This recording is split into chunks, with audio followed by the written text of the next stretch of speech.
Assalamualaikum warahmatullahi wabarakatuh. Nama saya Hanana Zuha binti Safwan.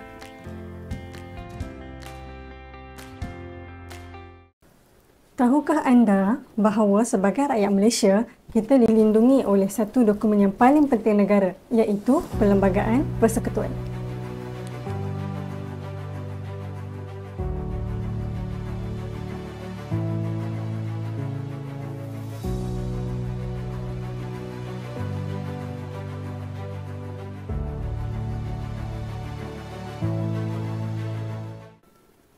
Perlembagaan Persekutuan adalah undang-undang tertinggi di negara kita.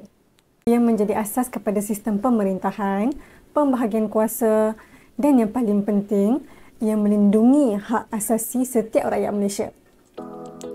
Perlembagaan Persekutuan mengandungi 15 bahagian dengan lebih 180 perkara, termasuklah bahagian yang akan kita bincangkan sebentar lagi, iaitu bahagian 2 yang memperuntukkan hak kebebasan asasi.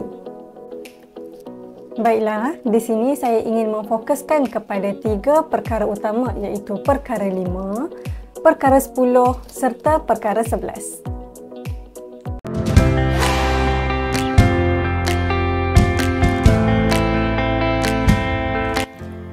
Perkara 5 menjamin bahawa tiada seorang pun yang boleh ditahan sewenang-wenangnya tanpa alasan yang sah. Terdapat kes di Malaysia di mana mahkamah membebaskan individu kerana mereka telah ditahan reman secara tidak sah.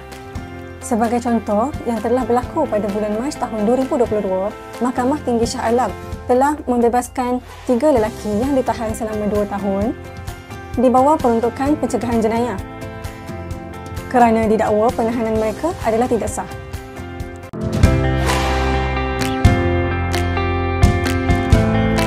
Perkara 10 dalam Perlembagaan Persekutuan menjamin hak setiap warga negara dalam kebebasan bersuara, berhimpun secara aman dan membentuk persatuan.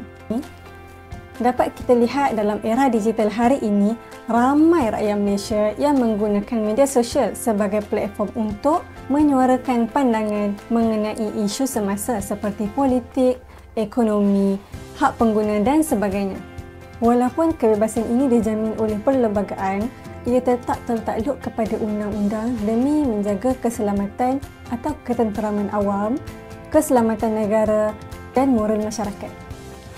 Sebagai contoh, perhimpunan aman yang diadakan secara tertib tanpa unsur keganasan atau hasutan adalah dibenarkan oleh perlembagaan.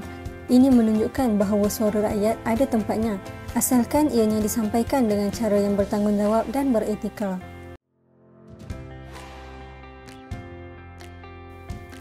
Perkara 11 dalam Perlembagaan Persekutuan menjamin bahawa setiap individu di Malaysia berhak untuk menganut dan mengamalkan agama pilihannya.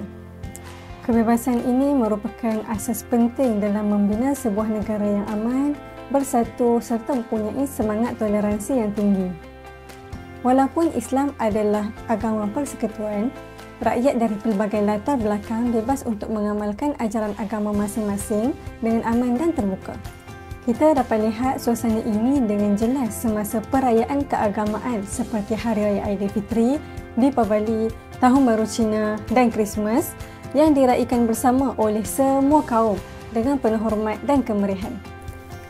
Kebebasan beragama di Malaysia bukan sahaja membolehkan kita beribadah dengan tenang, tetapi juga mengajar kita erti saling memahami dan menghormati antara satu sama lain.